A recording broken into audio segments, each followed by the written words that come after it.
أستغفر الله العظيم الذي لا إله إلا هو الحي القيوم وأتوب إليه. أستغفر الله العظيم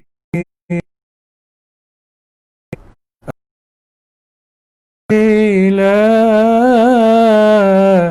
إله إلا هو الحي القيوم وأتوب إليه. أستغفر الله العظيم الذي لا إله إلا هو الحي القيوم وأتوب إليه. لا إله إلا الله لا إله إلا الله لا إله إلا الله محمد رسول الله. لا إله إلا الله لا إله إلا الله لا إله إلا الله محمد رسول الله.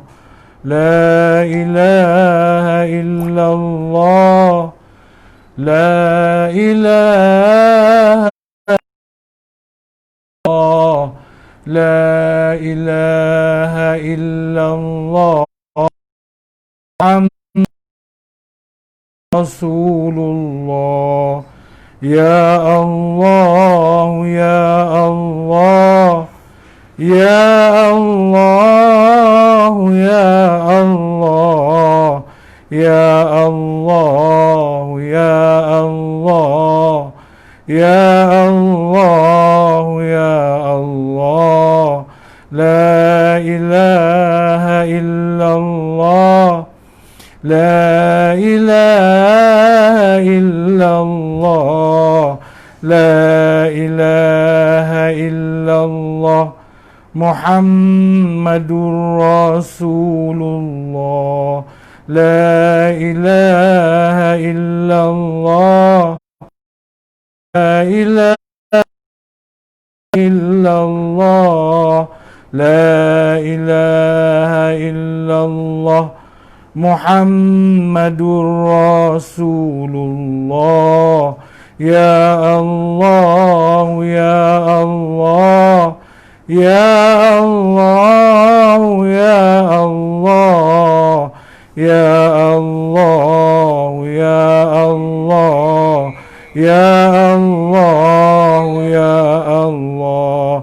لا إله إلا الله لا إله إلا الله لا إله إلا الله محمد رسول الله. لا إله إلا الله لا إله إلا الله لا إله إلا الله محمد رسول الله. يا الله يا الله يا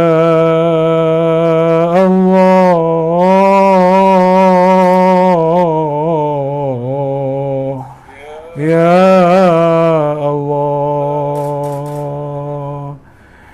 Ya Allah, Ya Allah, Ya Allah,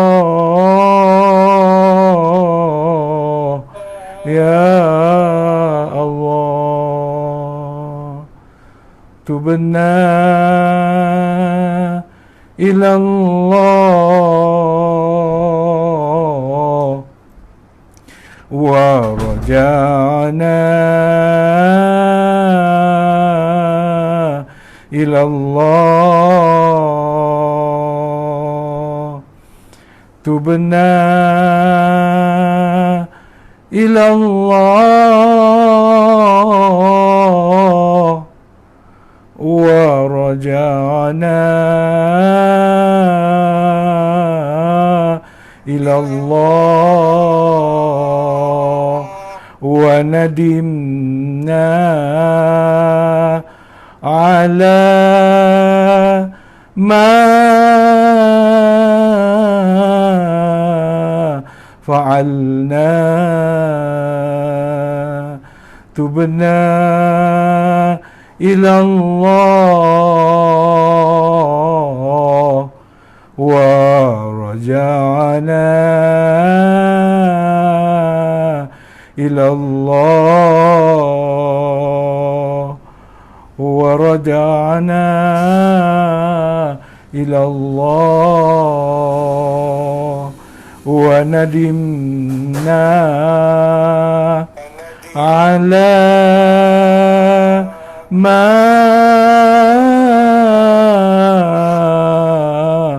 fa'alna. Assalamualaikum warahmatullahi ta'ala wabarakatuh. Bismillahirrahmanirrahim. Alhamdulillahillazi arsala rasulahu bilhuda wa dinil haqq liyuzhirahu ala ad-din kullihi walau karihal kafirun. Ashhadu an la ilaha illallah wa ashhadu anna Muhammadan abduhu wa rasuluh imamil muttaqin wa qaidid du'atil mujahidin. Allahumma salli wa sallim ala sayyidina Muhammad wa ala alihi wa ashabihi ajma'in. Rabbi shrah li sadri wa yassir li amri wahlul 'uqdatam min lisani yafqahu qawli. Ar-Rahmanu 'allamal Qur'an khalaqal insana 'allamahul bayan. Allahumma ja'al dinana dinan Nabi Muhammad sallallahu alaihi wasallam wa islamana islamal muslimin wa imanana imanal mu'minin wa a'malana a'malas salihin wa niyyatana niyyatal mukhlisin wa dhunubana ya Allah dhunubal mustaghfirin. Qala Allah Ta'ala fil Qur'anil Azim, A'udzu billahi minasy syaithanir rajim. Iza zulzilatil ardu zilzalaha wa akhrajatil ardu athqalaha wa qala al insanu ma laha yawma idzin tuhaddisu akhbaraha bi anna rabbaka awha laha Yawma'izin yasdurun nasu ashtata liyuraw a'malahum faman ya'mal mithqala dharratin khairan yarah wa man ya'mal mithqala dharratin syarran yarah. Sadaqallahul azim. Pertamanya kita mengucapkan syukur kehadrat Allah Subhanahu wa taala kerana dengan limpah dan kurniaannya dapat kita bersama-sama pada malam ini bertemu untuk kuliah online kita bersempena dengan musim PKPP, khususnya di negeri Selangor ini. Selama 4 bulan saya terlantar, tidak ke mana-mana, tak dapat ke Masjid Surau mengisi jadual-jadual kuliah. Maka pada bulan Ogos saya sudah mula boleh pergi mengisi beberapa jadual. Itu pun jadual-jadual yang berdekatan dengan rumah, kerana kesihatan belum betul-betul mengizinkan. Tak berapa lama, kira-kira 6 jadual saya isi. Maka pada awal bulan September saya jatuh lagi sekali, menyebabkan tertangguh lagi jadual-jadual kuliah saya kerana kaki terseliuh semula. Kaki sebelah kiri patah tulang jari kakinya, ibu jari kaki dan jari kedua selepas, dan kaki kanan tidaklah patah balik tetapi terseliuh semula. Cuti lagi. Maka untuk bulan Oktober ini sudahlah saya menyusun beberapa jadual, walaupun tidak sepenuhnya, tapi adalah beberapa jadual yang saya rancang nak hadir untuk mengisi, untuk saya isi. Tiba-tiba takdir Allah berlaku PKPP, khususnya di negeri Selangor ini, yang menyebabkan surau-surau dan masjid ditutup, dan jadual-jadual kuliah pun begitulah ditangguhkan. Maka oleh kerana itu pada malam ini saya mengadakan juga kuliah ini online daripada rumah sahaja. Tuan-tuan dan puan-puan, untuk tidak buang masa, kita terus menyambung pada siri yang kedua.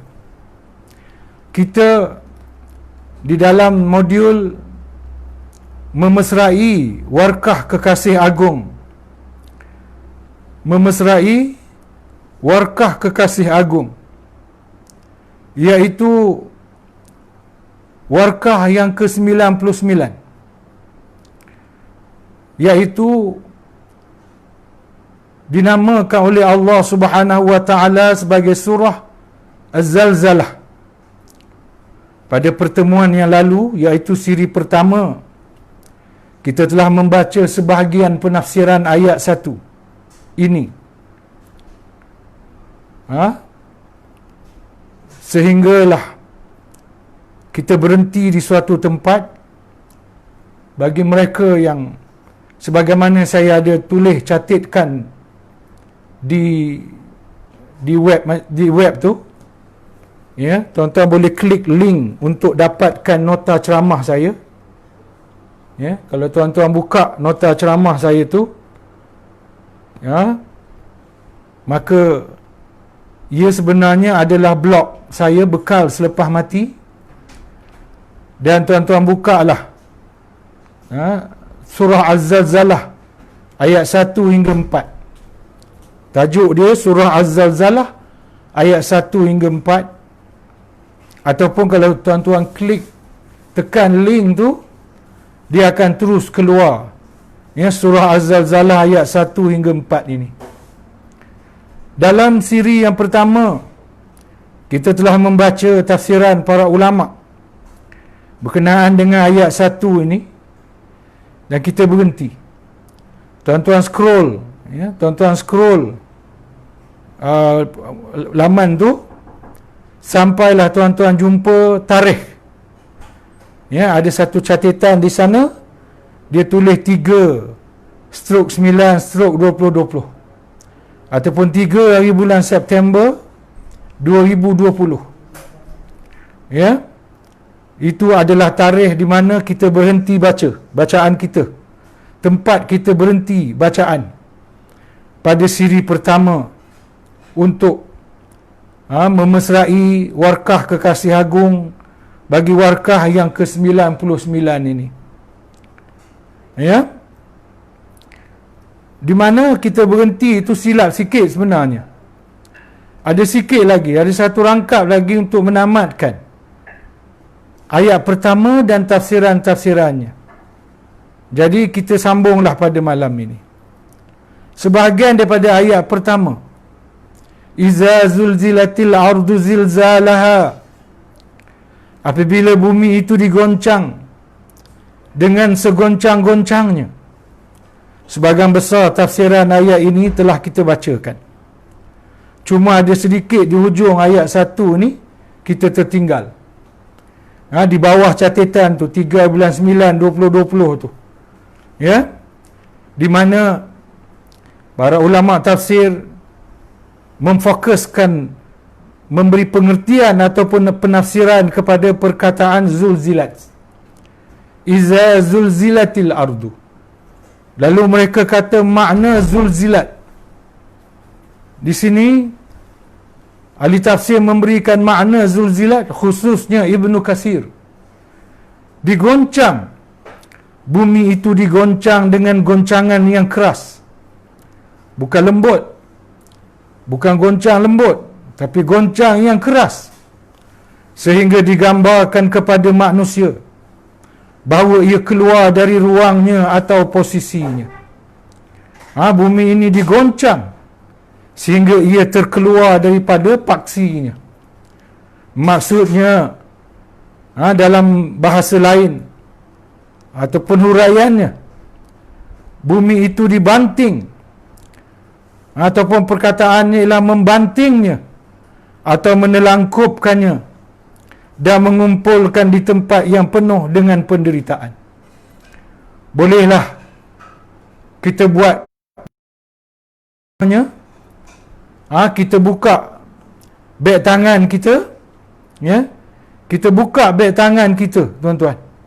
Kita buka beg tangan, lepas tu kita buka penutup dia, zip dia, kita buka.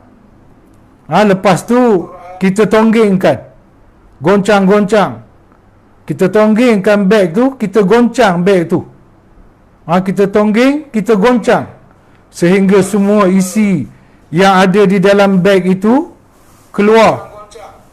Keluar dia daripada beg tu. Dan kita kumpulkan di satu tempat. Bandingan dengan hari kiamat, ialah seolah-olah bumi ini ditelangkupkan. Ya, kalau kita ambil penafsiran ini, ia cenderung kepada tafsiran yang mengatakan bumi itu tidak bulat, bumi itu lepeng. Sebab itu ia boleh ditelangkupkan. Kalau bulat, bagaimana ia nak ditelangkupkan? Itu kalau kita ambil logiknya lah. Ya, walaupun saya sebenarnya cenderung kepada pendapat mengatakan bumi ini bulat. Ya, ada dua pendapat di kalangan para ulama Islam. Ada yang kata bumi ini bulat, ada yang kata bumi ini tidak bulat. Saya cenderung kepada yang mengatakan bumi ini bulat. Tetapi tidaklah menafikan dan menolakkan pendapat yang lain. Tapi kalau kita ambil tafsiran ini, ya, tafsiran yang kita baru jumpa ini, bumi itu ditelangkupkan. Maka perkataan telangkup itu, tuan-tuan, ya, perkataan telangkup itu menunjukkan seolah-olah bumi ini, ya, tidak bulat. Tak apalah, dia bulat ke dia tidak bulat ke, bandingan yang kita dapat buat daripada penafsiran ini ialah bagaimana seolah-olah bumi ini ditelangkupkan oleh Allah Subhanahu wa taala, digoncang sehingga apa yang ada dalam isi bumi itu terkeluar semuanya dan dikumpulkan di satu tempat. Dalam tafsiran tadi ada disebut dikumpulkan di satu tempat, iaitulah tafsirannya di padang mahsyar. Membanting, bumi itu dibanting, ditelangkupkan, dikumpulkan di tempat yang penuh dengan penderitaan. Tempat yang penuh dengan penderitaan itu adalah, tafsirannya adalah padang mahsyar. Tempat yang penuh penderitaan bagi mereka yang menderita. Ya, tak semestinya padang mahsyar ini tempat penderitaan. Bagi orang-orang yang beriman, mereka mendapat layanan yang baik dan sempurna di sisi Allah Subhanahu wa taala di padang mahsyar, sehingga mereka ada kenderaan yang laju sepantas kilat umpamanya. Mereka didudukkan di satu sudut yang istimewa berbanding manusia lain ataupun orang lain di padang mahsyar itu. Tetapi sengaja penafsir memfokuskan padang mahsyar sebagai tempat yang penuh dengan penderitaan, kerana itu mesej yang lebih penting untuk disampaikan kepada kita manusia yang masih hidup di atas dunia ini, supaya kita berusaha padang mahsyar tidaklah menjadi tempat penderitaan kepada kita. Supaya kita berusaha ketika kita hidup di atas dunia ini, ketika masih hidup, kita berusaha bersungguh-sungguh supaya di padang mahsyar nanti, padang mahsyar itu bukanlah menjadi tempat penderitaan kita. Ia bukan menjadi tempat penderitaan kita, sebagaimana yang disifatkan oleh penafsir, khususnya Ibnu Katsir dalam menafsirkan ujung ayat 1 ini. Baik tuan-tuan, kita berpindah kepada ayat yang kedua. Wa akhrajatil ardu athqalaha, ya, iza zulzilatil ardu zilzalaha, ayat 1. Apabila digoncang bumi itu segoncang-goncangnya atau sedahsyat-dahsyatnya. Wa akhrajatil ardu athqalaha, maka bumi mengeluarkan segala isinya. Ya, wa akhrajat, mengeluarkan, al-ardu, bumi yang digoncang tadi, akibat digoncang tadi, ia mengeluarkan asqalaha. Antara tafsiran asqalaha ialah segala isinya. Segala isinya. Kita ambillah yang tu dulu, walaupun di sana ada penafsiran lain. Imam Baghawi di dalam menafsirkan perkataan asqalaha mengatakan bahawa mayat-mayatnya dan segala isinya dilemparkannya di permukaannya.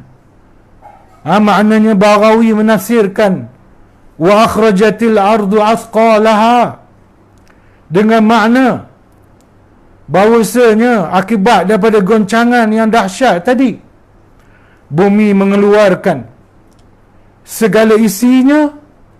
Maka di antara isi utama yang paling penting, yang lain tu tak penting sangat dah sebenarnya, termasuk isi bumi yang dikeluarkan itu ialah bahan-bahan galian seperti emas, perak dan sebagainya. Tetapi isi bumi yang dimuntahkan, yang dilemparkan di permukaan bumi itu, yang dilemparkan di permukaannya, kalau kita ambil tafsiran Baghawi ini tuan-tuan, ia selaras dengan tafsiran, dengan pendapat bumi itu bulat. Jadi ia maknanya tidaklah bumi itu ditelangkupkan, tetapi isi bumi itu dimuntahkan, dikeluarkan, dilemparkan keluar Maka antara isi bumi yang penting ialah mayat-mayat. Mayat-mayat kita semua manusia yang mati sejak zaman Nabi Adam alaihissalam sampailah yang terakhir mati pada hari kiamat. Jadi bagi Baghawi, wa akhrajatil ardu asqalaha, ialah bumi yang digoncang sedahsyat-dahsyatnya itu melemparkan ke permukaannya segala mayat-mayat yang telah tersimpan lama dan baru di dalamnya, dan juga segala isi yang lain selain daripada mayat-mayat itu tadi. Imam Ibn Katsir berkata dalam menafsir ayat 2 ini, bumi melahirkan atau menelurkan, bumi melahirkan atau menelurkan apa yang ada di dalamnya dari mayat-mayat. Ia lebih mirip kepada tafsiran Baghawi tadi. Lagipun ini adalah perkataan Ibnu Katsir yang dicatat oleh Imam Baghawi sendiri. Dia kata bumi melahirkan atau menelurkan apa yang ada di dalamnya dari mayat-mayat. Bila kita ambil perkataan lahir melahirkan, maka kalau adat perempuan, isteri kita, ibu kita melahirkan kita, adatnya adalah dalam keadaan berbaring. Berbaring. Tapi ada juga saya tengok filem dokumentari kaum terpencil, ada puak-puak tertentu, kalau tak salah saya di Afrika sana, yang mana adat mereka melahirkan anak ialah dalam keadaan berdiri. Ini saya tengok sendiri dalam sebuah rancangan dokumentari. Saya tak ingat rancangan apa, tetapi bagi puak ini, kaum ini, ketika nak melahirkan anak, mereka melahirkan anak secara berdiri. Tetapi di dunia hari ini rata-rata perempuan, si ibu melahirkan anak dengan cara berbaring. Dan kalau kita ambil pula perkataan menelurkan, perkataan menelurkan, kerana perkataan asal yang diguna oleh Aqad, oleh Ibn Katsir itu ialah menelurkan. Maka kalau kita gambarkan pula ayam misalnya, antara yang bertelur ialah ayam, maka telur tu dia jatuh, dia turun ke bawah. Dia turun ke bawah. Tak apalah. Lalu kata Ibn Katsir lagi, bukan seorang salaf yang menyebutkan seperti ini. Istilah melahirkan atau menelurkan ini, akhrajatil ardu, bumi itu menelurkan, bumi itu melahirkan. Dua istilah ini, kata Ibn Katsir, bukan disebut oleh seorang dua salaf, tetapi ramai di kalangan ulama salaf yang menafsirkan perkataan akhrajat dengan menelurkan atau melahirkan. Lalu kata Ibn Katsir lagi, ini adalah seperti firman Allah Subhanahu wa taala. Ibn Katsir memetik ayat lain, iaitu ayat 1 daripada surah Al-Hajj, untuk menyokong tafsiran ini. A'udzubillahi minasyaitonir rajim. Ya ayyuhan nas, ittaqu rabbakum, inna zalzalata sa'ati syai'un 'azim. Maksudnya, wahai manusia, bertakwalah kepada Tuhanmu, sungguh goncangan pada hari kiamat itu adalah suatu kejadian yang sangat besar. Ayat ni menyatakan bahawa peristiwa bergoncangnya bumi pada hari kiamat bukan peristiwa kecil. Tetapi peristiwa besar, gempa bumi yang selama ini berlaku di dunia ini pun dianggap peristiwa besar. Gempa bumi yang pernah berlaku di bandar Kobe, Jepun pun dianggap sebagai peristiwa besar. Peristiwa besar. Padahal gempa bumi yang berlaku di Kobe atau di Indonesia, yang melibatkan Gunung Krakatau dan seumpamanya, itu bukanlah hari kiamat. Itu bukanlah goncangan hari kiamat. Itu bukanlah gempa hari kiamat. Tetapi itu pun sudah dilihat sebagai besar oleh kita manusia. Oleh kita manusia. Betapa gerunnya kita. Saya berada di Sabah ketika ada suatu goncangan yang berlaku di Sabah, di mana botol-botol di dapur bergoncang, tapi taklah jatuh. Tapi ada rakan saya, botol sos dia sampai jatuh, bergoncang dan jatuh pecah di lantai. Ini ada berlaku satu peristiwa satu ketika dulu di Sabah.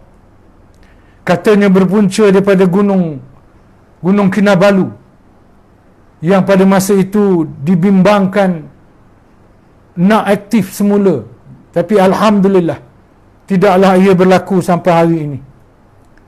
Begitu juga tsunami yang berlaku di Indonesia, kita turut merasakannya. Saya antara merasakannya.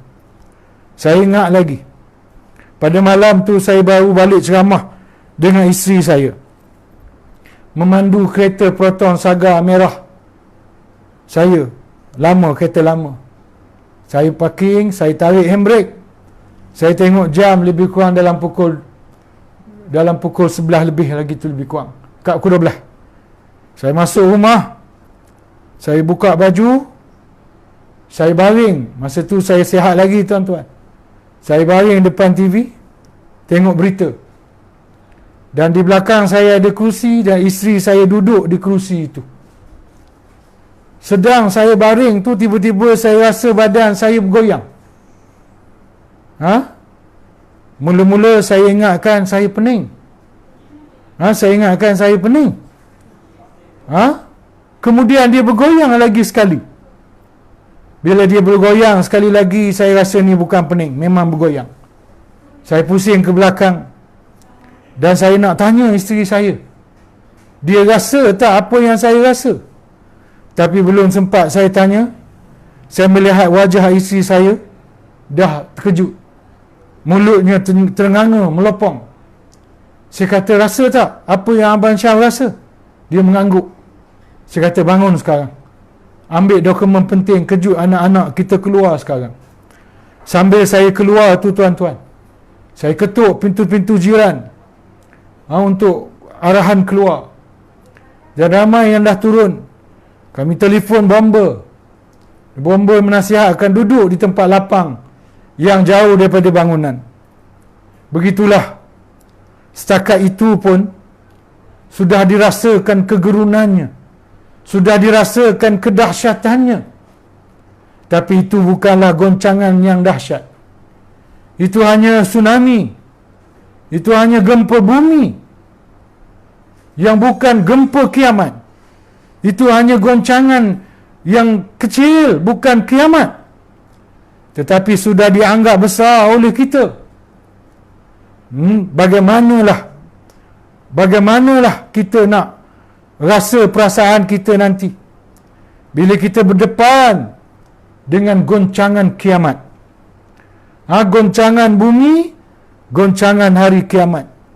Ini yang Allah sebut dalam ayat ini.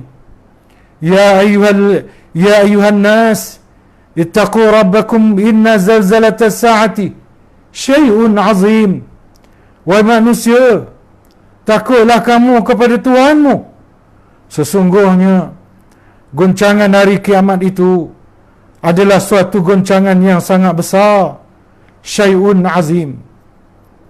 Kemudian Ibnu Katsir menyalin pula satu firman Allah Ta'ala dalam surah Al-Insyiqaq yang melibatkan ayat 4. Wa izal ardu muddat wa alqat ma fiha wa takhallat.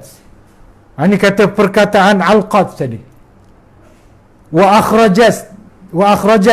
akhrajatil ardu.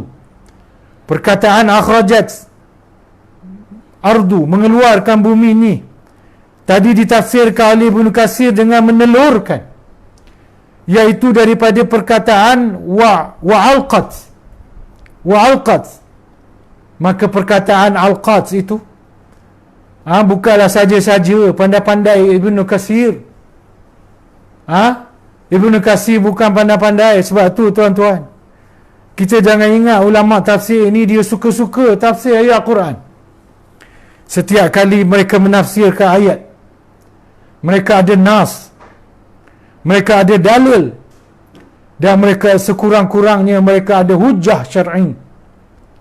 Walaupun kadang-kadang mereka tak tunjuk dalilnya, nasnya. Macam contoh Ibnu Katsir tadi.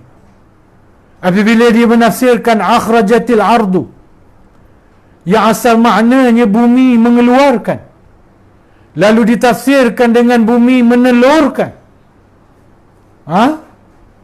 Maka bila dia menafsirkan akhrajat dengan menelurkan, ini adalah kerana dia menafsirkan akhrajat dengan aqallat.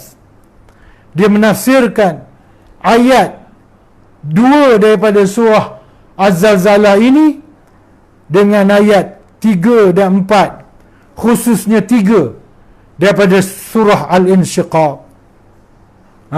Daripada surah Al-Insyiqaq. Dan apabila bumi itu diratakan dan ia menelurkan ataupun ia memuntahkan, boleh juga. Aqallat itu diertikan memuntahkan pun boleh juga. Kalau muntah melalui mulut, perkataan muntah selalunya pada kita sesuatu yang keluar daripada mulut. Dan kalau menelurkan, ia sesuatu yang keluar daripada dubur. Wa izal ardu muddat wa alqat ma fiha wa takhallat.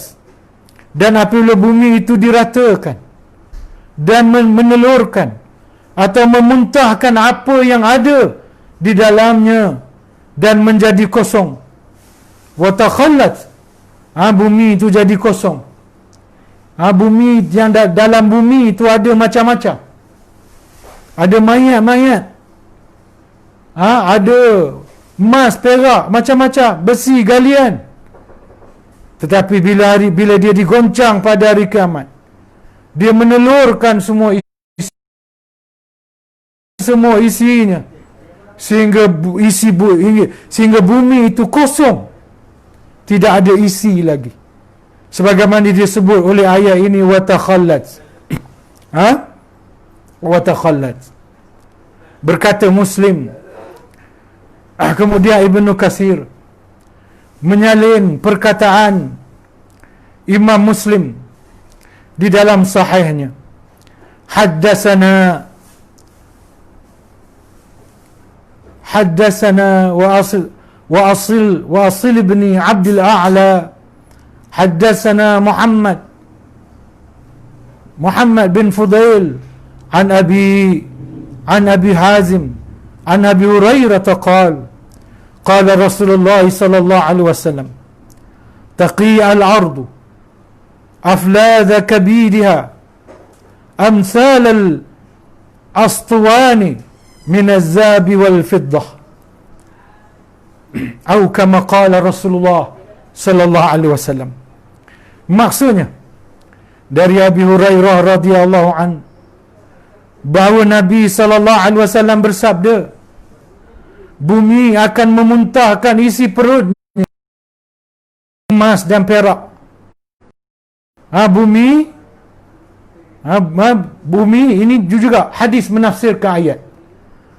Ini hadis Ibnu Katsir menafsirkan ayat 2 daripada surah Az-Zalzalah ini dengan hadis. Hadis menafsirkan Quran. Di mana hadis ini mengatakan bahawa bumi akan memuntahkan isi perutnya dari emas dan perak. Fayaji'ul qatilu fayaqulu fi hadha qataltu. Tolong bawakan air segelas. Air. Lanjutan hadis. Fayaji'ul qatil, maka datanglah golongan pembunuh.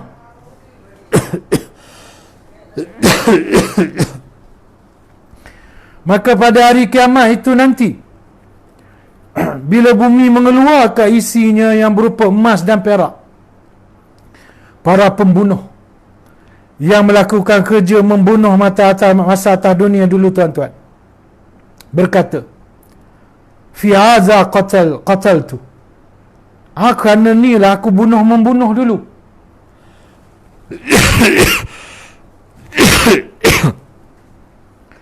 Aku jadi membunuh dulu di atas dunia sebab nak rebut emas ni lah, sebab nak rebut perak ni lah.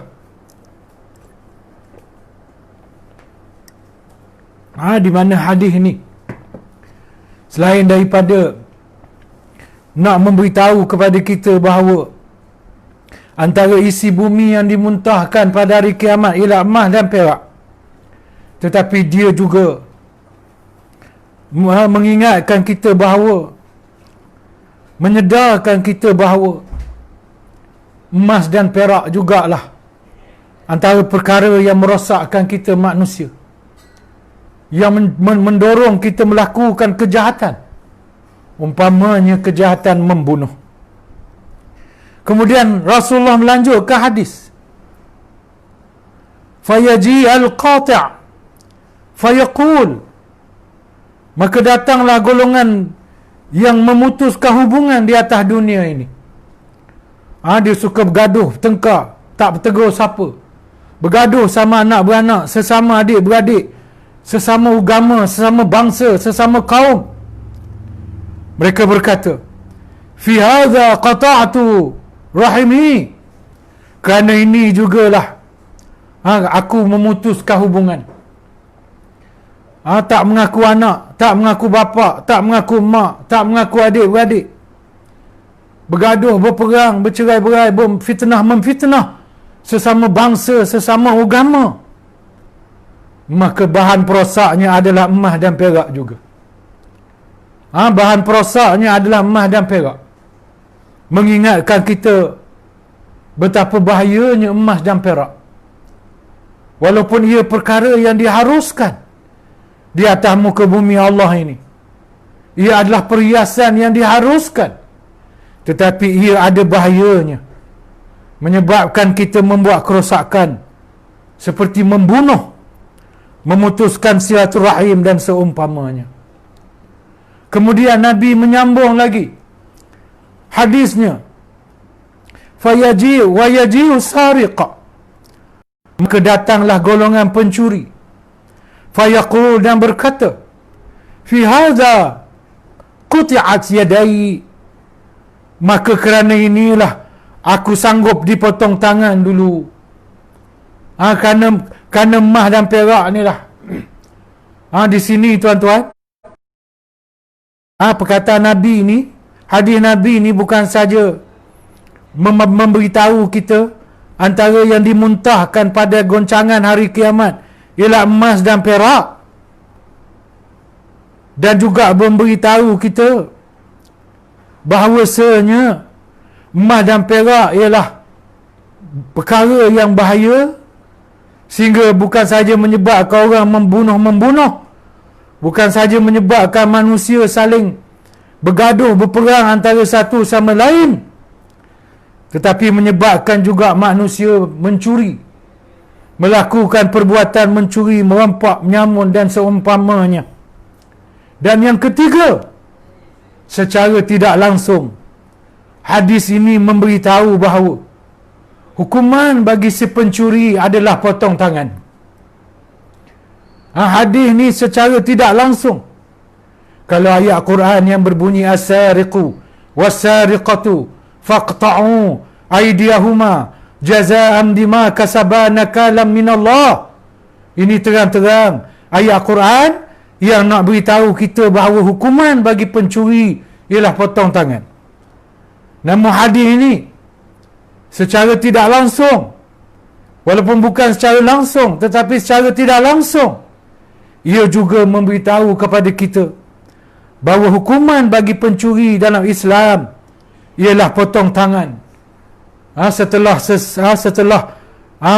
bertepatan dengan syarat-syarat yang diletakkan di dalam syariat Islam itu. Bukanlah curi je potong, tidak. Adalah syarat-syaratnya yang panjang lebar jika nak diulaskan di sini, dan pernah juga saya ulaskan di dalam kuliah-kuliah saya sebelum ini. Kemudian Nabi menyambung hadisnya, summa yad'unahu fala ya'khuzuna minhu syai'a. Namun mereka meninggalkan harta tersebut, tidak jadi mengambilnya. Membunuh kerana emas dan perak, bergaduh, berperang, berpecah belah kerana emas dan perak, mencuri kerana emas dan perak. Tetapi di hari kiamat, emas dan perak yang terkeluar itu, emas dan perak yang dimuntahkan itu, tak payah dicuri, tak payah dirompak, boleh ambil je begitu sahaja. Tapi ia tidak berguna pada hari kiamat. Emas dan perak yang sangat direbut dalam kehidupan di dunia ini tidak ada gunanya pada hari kiamat. Tidak ada gunanya selepas mati. Tidak ada gunanya di padang mahsyar. Sehingga Nabi kata summa yad'unahu fala ya'khuzuna minhu syai'a. Kemudian walaupun mereka katakan inilah kami berbunuh dulu, berperang dulu, bergaduh dulu, mencuri dulu, tapi lepas tu pusing belakang, tinggalkan emas perak tu berhimpun di padang mahsyar untuk dihitung, dihisab. Kemudian amalan semasa di dunia, kemudian mendapat balasan yang setimpal di sisi Allah Subhanahu wa ta'ala. Baik. Kemudian tuan-tuan, Ibnu Abbas dan Mujahid pula mengartikan kata alqaha wa akhrajatil asqalaha. Ibnu Abbas dan Mujahid pula mengartikan kata asqalaha wa akhrajatil ardu asqalaha. Perkataan asqalaha ini diartikan oleh Ibnu Abbas dan Mujahid dengan mayat-mayatnya, sama macam tafsiran yang dah kita baca ke atas. Dan dia menambah, Ibnu Abbas dan Mujahid menambah, di mana dia menyebut bilakah masanya mayat-mayat ini dikeluarkan oleh bumi tadi, iaitu dikeluarkan pada tiupan yang kedua, bukan tiupan pertama. Tiupan pertama berlaku kemusnahan alam, alam runtuh, binasa, punah ranah. Kemudian bila berlaku tiupan kedua, barulah mayat-mayat ini keluar. Keluar semua, bersusun menuju ke mahsyar. Sebut padang mahsyar tu tak tepat. Kita orang Melayu sebut padang mahsyar, sebab mahsyar tu sebenarnya dah bawa makna padang. Jadi bila berlakunya mayat-mayat keluar daripada bumi, iaitulah pada tiupan kedua hari kiamat. Ada juga dikatakan perkataan yang tersebut merujuk kepada jin dan manusia. Ada juga ulama tafsir kata bukan saja manusia yang keluar daripada perut bumi menuju ke mahsyar, tetapi jin juga. Kerana jin juga makhluk yang mukallaf, perlu dihisab dan dihitung. dan perlu mendapat hukuman yang setimpal. Dan ini berdasarkan istilah as-saqalan yang Allah Subhanahu wa taala, asqal tadi. Perkataan as-saqalan ni diambil perkataan asqal tadi.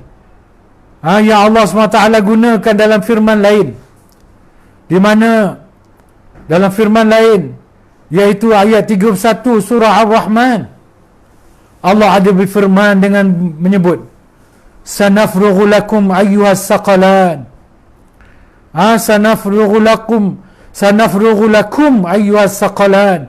As-saqalan tu dalam surah Az-Zalzalah ataupun surah ataupun dalam surah Az-Zalzalah disebut asqal. Dalam surah Ar-Rahman ayat 31 disebut as-saqalan. Sanafrughu lakum ayyuhas saqalan. Maksudnya kami hanya akan menguruskan hitungan dan balasan amal kamu sahaja pada hari kiamat, wahai manusia dan jin. As-saqalan tu, alif nun tu, dia tak sebut as-saqal. As-saqal tu satu, as-saqalan tu dua. Jadi maknanya dua lah manusia. Siapa lagi makhluk yang mukallaf selain manusia? Jin.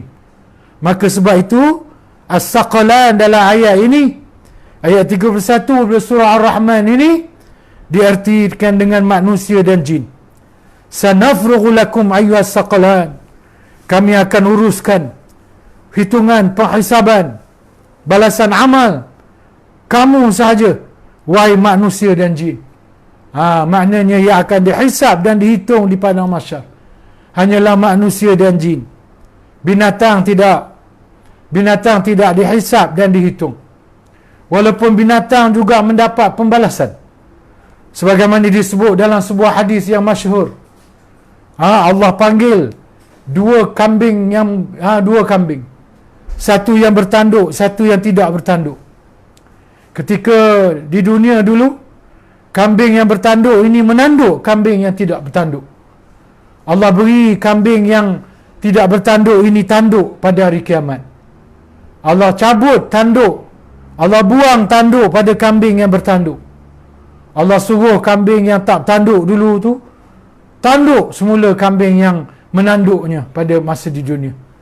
Walaupun binatang juga diadili, tetapi mereka tidak dihisab dan dihitung. Makhluk yang dihisab dan dihitung di padang mahsyar adalah makhluk yang mukallaf, iaitulah manusia dan jin. Iaitulah manusia dan jin. Saya bercadang nak berhenti pada 10.45. Ya? Tapi oleh kerana tafsiran ni panjang lagi uraiannya, saya ambil satu rangkap je lagi. Ayat ini satu rangkap, lepas tu kita berhenti. Ayat ini menerangkan kejadian lain dari kejadian-kejadian yang terjadi pada hari yang sangat mengerikan ini. Maknanya apabila ayat 2 ni kata bumi yang digoncang dengan dahsyat itu mengeluarkan isinya berupa emas, perak, timah, tembaga dan terutamanya mayat-mayat. Maka ini bukan hanya ini peristiwa yang berlaku pada hari kiamat. Banyak lagi peristiwa lain yang berlaku pada hari kiamat yang diceritakan dalam ayat lain dan surah-surah yang lain. Perkataan asqal itu juga merujuk kepada benda-benda atau barang-barang yang berat. Ini dapat dilihat melalui firman Allah Subhanahu wa taala. Saya rasa kita berhentilah dulu tuan-tuan. Berhentilah situ. InsyaAllah kita sambung lagi bacaan kita terhadap tafsiran ayat 2 ini khususnya. Belum habis ni. Tafsiran ayat 2 ni belum habis. InsyaAllah kita sambung bacaannya dalam pertemuan kita yang akan datang. Yang akan dimaklumkan kemudian masanya. InsyaAllah. Walaupun PKP misalnya tidak dilanjutkan nanti, dan saya mungkin menghadiri jadual-jadual kuliah saya di Masjid Surau, walaupun sekarang saya sudah tidak mampu untuk menghadiri semuanya sepenuhnya sebab keuzuran, tetapi saya tetap juga akan mengadakan kuliah online daripada rumah ini. Dan surah Al-Zalzalah ini kita akan baca, saya akan buat dalam kuliah online ini. Saya tidak baca di surau di masjid. Saya tidak bacakan tafsiran surah Al-Zalzalah ini di surau dan di masjid. Jadi insya-Allah kita sambung membaca tafsiran ayat 2 khususnya daripada surah Al-Zalzalah ini dan ayat lain amnya pada masa akan datang, supaya kita menjadi mesra. Kerana ini di antara usaha kita untuk memesrakan diri kita dengan warqah kekasih kita, surat kekasih kita yang telah diutus kepada kita 1400 tahun yang lalu oleh Allah Subhanahu wa taala melalui junjungan besar Nabi Muhammad sallallahu alaihi wasallam. Cuma kita mungkin tidak mesra ini. Jadi inilah sebahagian usaha kita. Di samping membaca ayat-ayat Quran sebagai wirid, kita memesrakan diri kita dengan Al-Quran dengan membaca tafsiran-tafsiran yang dilakukan oleh para ulama yang muktabar ke atas ayat-ayat Allah ini. Jadi cukuplah untuk malam ini selama 45 minit kuliah online saya. Jumpa lagi insya-Allah. Doakan saya sihat tubuh badan dan boleh meneruskan usaha dakwah saya sehinggalah saya dipanggil pulang ke sisi Allah Subhanahu wa taala dengan sempat meninggalkan bekal, antaranya selain daripada ibadah, antaranya dakwah saya, ilmu-ilmu yang saya kembangkan sebagai bekalan selepas saya mati nanti. Sekian, wabillahi taufiq wal hidayah. Wassalamualaikum warahmatullahi taala wabarakatuh.